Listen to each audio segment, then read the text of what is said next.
প্রশংসা আল্লাহর। যিনি আজকের এই গাংনী উপজেলায় প্রাণ কেন্দ্রে একটি দিনী প্রতিষ্ঠানে কিছু অভিভাবককে উপস্থিত করলেন, যে মহান মনিব এই সুযোগ করে দিয়েছেন, সেই মনিবের প্রতি শুকরিয়া জ্ঞাপন করছি। সকলে বলছি আলহামদুলিল্লাহ। দরুদ ও সালাম বর্ষিত হোক নবী মুহাম্মদ রাসূলুল্লাহ সাল্লাল্লাহু আলাইহি ওয়াসাল্লামের উপর। দোয়া করছি আল্লাহ এই প্রতিষ্ঠানটাকে আপনি কিয়ামত পর্যন্ত আপনি জারি করে রাখেন। সকলে বলছে আল্লাহুম্মা আমিন। প্রিয় উপস্থিতি, আমি এখানে এসে সত্যি I am really honoured to be standing in front of you. আমি সত্যি আনন্দিত, আরো আনন্দিত যে আমার একজন এই প্রতিষ্ঠানের একজন স্টুডেন্ট যখন ইংরেজিতে কথা বলে, হিফজের সাথে সাথে কোরআন হাদিসের শিক্ষার সাথে সাথে ইংরেজিতে কথা বলতে পারে। এটা দেখে I really appreciate the students and the teachers and the audience and the guardians and audience who are present here. সবাইকে আমার আন্তরিক ধন্যবাদ জানাচ্ছি যে আপনারা এই রকমের একটা পরিবেশে আপনাদের সন্তানদেরকে দিয়েছেন। আমি এখানে অনেক কয়েকজনকে দেখেছি, আমি তাদেরকে চিনি হয়তো, তারা সচেতন। এই কয়েকজনের মধ্যে আমার মনে হয় যে আপনারা সচেতনতার পরিচয় দিয়েছেন, যে একটা গাংনীর মধ্যে যেখানে প্রতিযোগিতার বিশ্বে, প্রতিযোগিতার যুগে আপনার সন্তানকে কোরআন ও হাদিসের জ্ঞানের সাথে সাথে আধুনিক শিক্ষার সমন্বয় ঘটানোর চিন্তার প্রয়াস থেকে এই প্রতিষ্ঠানটাকে বেছে নিয়েছেন। আমরা সেজন্য আন্তরিকভাবে আপনাদের ধন্যবাদ জ্ঞাপন করছি। আমি খুব কাছ থেকে এই শিক্ষকগুলোকে চিনি। আমি এদের বেসিক সম্পর্কে জানি, এদের একাডেমিক কোয়ালিফিকেশন সম্পর্কে জেনেও আমি মানে অ্যাস্টনিশ হয়েছে যে এই মানুষগুলির মাধ্যম দিয়ে আপনারা আপনাদের সন্তানদেরকে মানুষ করতে চাচ্ছেন। আপনারা জানেন যে আপনার শিক্ষক যদি মানসম্পন্ন না হয় তাহলে শিক্ষার্থী মানসম্পন্ন হবে না। আমি সেই জায়গা থেকে বলেছি এই শিক্ষকগুলো প্রত্যেকেই যোগ্য এবং কোয়ালিফাইড সম্পন্ন শিক্ষক এখানে আছেন। আপনারা নিশ্চিন্তে মনে আপনাদের শিক্ষার্থীদেরকে এখানে পাঠাবেন। আমিও মাঝে আসবো ইনশাল্লাহ, একাদিন দু একটা ক্লাস নেওয়ার চেষ্টা করব। আমি একটু কথা বলতে চাচ্ছি যে মাদ্রাসায় পড়লে মানুষ বলে যে হুজুর হয়, গরিব হয়, চাকরি পায় না, বিভিন্ন রকমের কথাবার্তা মানুষ বলে। তো আমি আপনাদের গল্প শোনানোর উদ্দেশ্য না, আমি শুধু আপনাকে ইনশিওর করতে চাচ্ছি যে মাদ্রাসায় পড়লেও মানুষ অনেক দূরে চলে যায়, অনেক দূরে যেতে পারে। আমি যখন মাদ্রাসায় পড়তাম, আমি মাদ্রাসায় না পড়লে আজকে সুপার পরিচয় দিলেন আমি হতে পারতাম না হয়তো। আমার বয়স খুবই কম, সেই জায়গা থেকে আল্লাহ তাআলা কিছু মানুষের দোয়া এবং আল্লাহ তাআলার ইচ্ছার কারণে হয়তো এখানে এসেছি। তা আমি যখন মাদ্রাসায় পড়েছিলাম তখন আমার সাথে একজন মানে কয়েকজন পড়তো, তার মধ্যে একজনের গল্প বলি। মাদ্রাসায় পড়াশোনা যারা শিক্ষার্থী আছে তাদের উদ্দেশ্যে বলছি, এবং আপনারা যারা অভিভাবক আছেন তাদের উদ্দেশ্যে বলছি। মাদ্রাসায় পড়লে বলে পড়াশোনা পারে না, এই কথাগুলো যখন শোনে তখন মন খুব খারাপ হয়ে যায়।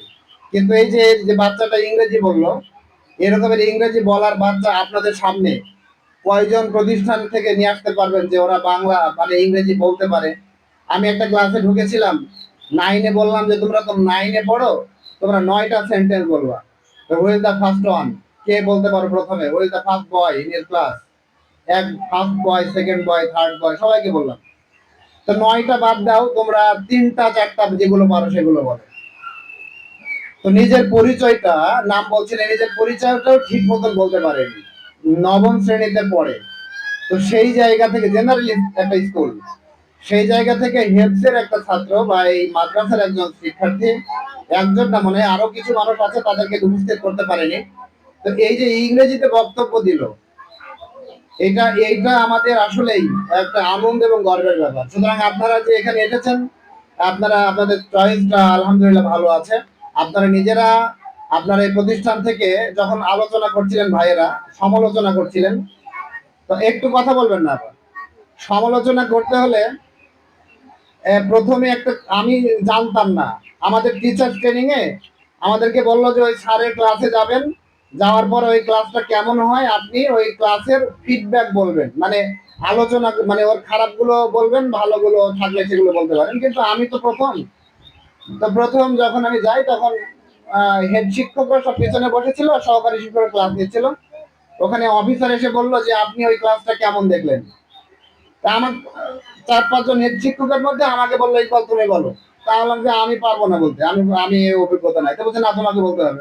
আমি বলতে শুরু করলাম, আমার কাছে যে যে বিষয়গুলো খারাপ লেগেছে সেগুলো বললাম। তো আমার অফিসার, ওই অফিসার তিনি বললেন যে শোনেন, আপনি যে সব খারাপগুলো বললেন, ওই শিক্ষকের কি কোনো ভালো গুণ ছিল? তো আমি বললাম যে স্যার ছিল। তো বলছিল যে আপনি প্রথমে বলতে পারতেন ওর ভালো গুণগুলো, তারপরে আপনি ওর খারাপ গুণগুলো ধরাই দিলে এটা একটা ভালো সমালোচনা হতো। তো আলহামদুলিল্লাহ আমিও জানতাম না, পরবর্তীতে শিখলাম।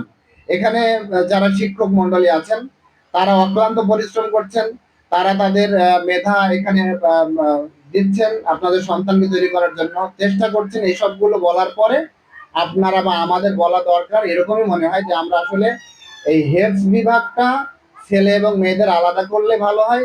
ছেলের সাথে মেয়েদের সম্পর্ক থাকবে এটা আমরা পছন্দ করছি না, এটা আলহামদুলিল্লাহ, এটা একটা বিষয় আমার কাছে মনে হয়েছে।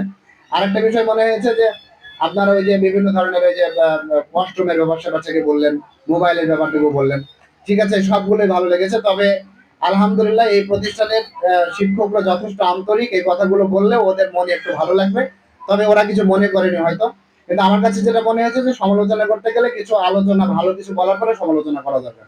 যাক, সামনের দিনগুলো ইনশাল্লাহ সেগুলো আমি যেমন পারতাম না শিখেছি, আপনাদেরকে সেগুলো বললাম যে আলোচনা যদি কাউকে বলতে হয় সমালোচনা করতে, কিছুটা ভালোটা বলার পরে খারাপটা বলতে হয় যে ভাই এই সমস্যা। তো যাই হোক, আল্লাহ রাব্বুল আলামিন আপনাদের সকলকে এই সুস্থতা এবং এই এই অভ্যাস এইরকম যোগ্যতা দান করুন, সকলে বলছে আল্লাহুম্মা আমিন। ও বলছিলাম একটা গল্প বলবো। একসাথে পড়াশোনা করতাম, একজন বন্ধু, খুব পড়াশোনার প্রতিযোগিতা হতো। আজকে সেই একসাথে মাদ্রাসায় পড়াশোনা করার পর আমি আমি গাজীপুর সাহেবনগরে পড়ে আছি। না আলহামদুলিল্লাহ অনেকে অনেক জায়গায় পড়ে আছেন, কিন্তু আমার ওই সেই বন্ধু মাদ্রাসায় পড়াশোনা করে ডেনমার্কের ফিনল্যান্ড ইউনিভার্সিটি, ডেনমার্কের ওরহস ইউনিভার্সিটির প্রভাষক।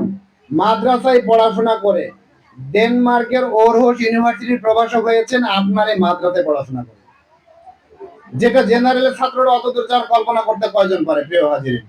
এজন্য বলছিলাম যে আপনার সন্তানকে বড় স্বপ্ন দেখান, আপনার সন্তানকে নিয়ে বড় স্বপ্ন লালন করেন। শিক্ষকরা যোগ্য শিক্ষক পেয়েছেন, তাদের মধ্যে মাধ্যম দিয়ে আপনারা তৈরি করেন। এই শিক্ষকরা, এই ছাত্ররা আমার বিশ্বাস কোনো না কোনো জায়গায় প্রশাসনিক পদ দখল করবে। এই ছাত্ররা কোনো না কোনো জায়গায় বড় বিশ্ববিদ্যালয়ের শিক্ষক হবে। এই ছাত্ররা কোনো না কোনো জায়গায় যা দেশ ও জাতির সেবা করবে, এটা আমার খুবই বিশ্বাস। এই বাচ্চাগুলো এরকম দেখছেন। আমাদের এখানে এই যে মহিলা ভূমি অফিসার, সে মহিলা। এর আগে যত ম্যাজিস্ট্রেট এসে কি বলে টিওন এসেছিল, প্রায় মহিলা। তা আমাদের মেয়েরাও, আমাদের ছেলেরাও আলহামদুলিল্লাহ আমরা দোয়া করছি তাদের জন্য। কোনো না কোনো দিন আমরা হয়তো থাকবো না পৃথিবীতে, সেই দিন হয়তো বা তারা এই পৃথিবীর এই সুনাগরিক হিসাবে এই দেশের সেবা করবেন। আমরা তাদের জন্য দোয়া করছি, আপনারা মা হিসেবে দোয়া করবেন। আল্লাহ রাব্বুল আলামিন আপনি আমাদের সন্তানদেরকে, আমাদের সন্তানদেরকে আপনি সেই যোগ্য সুনাগরিক হিসাবে কবুল করেন, সকলে বলছে আল্লাহুম্মা আমিন। প্রিয় হাজিরিন, যেটা বলছিলাম, মাদ্রাসায় পড়লে শয়তান তার কাছে বেশি বেশি থাকে। আপনার কাছেও থাকবে শয়তান, থাকা স্বাভাবিক। আপনার সন্তানের কাছেও থাকবে শয়তান, খুবই স্বাভাবিক। কারণ ওকে মাদ্রাসা থেকে বের করতে পারলেই ওর লাভ। মাদ্রাসা থেকে বের করতে পারলেই শয়তান পুরস্কৃত করা হয় শয়তানকে। সুতরাং শয়তান আসবে আপনার মধ্যে, মেয়েদের মধ্যেও শয়তান আসতে পারে, বলবে যে এত এই গরমের মধ্যে এই পোশাক কেমন যেন লাগে। আপনাদের মধ্যে মনে হবে যে মাদ্রাসায় পড়লে মনে হয় লেখাপড়া করলে কিছু করবে না সন্তান। এই কথা যখনই মনে হবে তখনই জানবেন শয়তানের মধ্যে আপনার মধ্যে ভর করেছে। সুতরাং আপনি শয়তান থেকে আশ্রয় নেবেন এবং এটা মনে হলে সেখান থেকে আপনি ফিরে আসবেন। মাদ্রাসাতে আমার এটা ভালো লাগছে যে অনেক এই এলাকায় প্রতিষ্ঠান আছে। এত সুন্দর লেবাসের প্রতিষ্ঠান কয়টা প্রতিষ্ঠানে পাওয়া যায়? এত সুন্দর একটা মেয়ে মানুষ পর্দার মধ্যে আবৃত থাকে, এত সুন্দর একটা পরিবেশের মধ্যে আবৃত আছে। এটা দেখে মনে হয় আমরা আসলে ইসলামী কোনো এক দেশে বাস করছি, আমরা একটা সুন্দর পরিবেশের মধ্যে বাস করছি। আল্লাহ রাব্বুল আলামিন আমাদের সকল সন্তানকে আপনি নেক সন্তান হিসেবে কবুল করেন, সকলে আবারও বলছে আল্লাহুম্মা আমিন। প্রিয় হাজিরিন, আমি জানি আপনারা প্রথম থেকে অনেক কথা শুনেছেন, আমার কথা বলারও ধৈর্য হয়তো বা আপনার সেরকম নাই, আমি অসুস্থ, তারপরেও আপনাদের শোনারও ইচ্ছে সেরকম থাকলেও এলোমেলো কথা গুছিয়ে যেটুকু বলতে চেষ্টা করছি সেটা হলো, এই প্রতিষ্ঠানে যে সমস্ত শিক্ষক আছে তারা সব যোগ্য শিক্ষক। আমার জানা মতে উনি ওই যে আমাদের স্যার ইসরায়েল স্যার, উনি প্রধান শিক্ষকের দায়িত্বে আছেন, পরিচালক স্যার আছেন। আমি তাদের সাথে যতটুকু মিশেছি, এই প্রতিষ্ঠানটি কিন্তু অনেক বড় স্বপ্ন। আপনারা এবং আমরা সকলেই তাদেরকে সহযোগিতা করি স্বপ্ন পূরণের জন্য। এই প্রতিষ্ঠানটা যেন অনেক দূরে চলে যায়, অনেক দূর এগিয়ে যায়, অনেক ছাত্রছাত্রী মুখরিত থাকে। আল্লাহ কবুল করে নেন, সকলে বলছে আল্লাহুম্মা আমিন। আপনাদের আবারও ধন্যবাদ জানাচ্ছি। আপনারা উপস্থিত হয়েছেন, এত কষ্ট করে এখানে এসেছেন। এজন্য আপনাদের প্রতি কৃতজ্ঞতা ও শুকরিয়া জ্ঞাপন করছি। আল্লাহ রাব্বুল আলামিন আমাদের সকলকে সুস্বাস্থ্য দান করুন, সকলে বলছে আল্লাহুম্মা আমিন। আল্লাহ আপনি আমাদের সন্তানদেরকে সুনাগরিক হিসেবে কবুল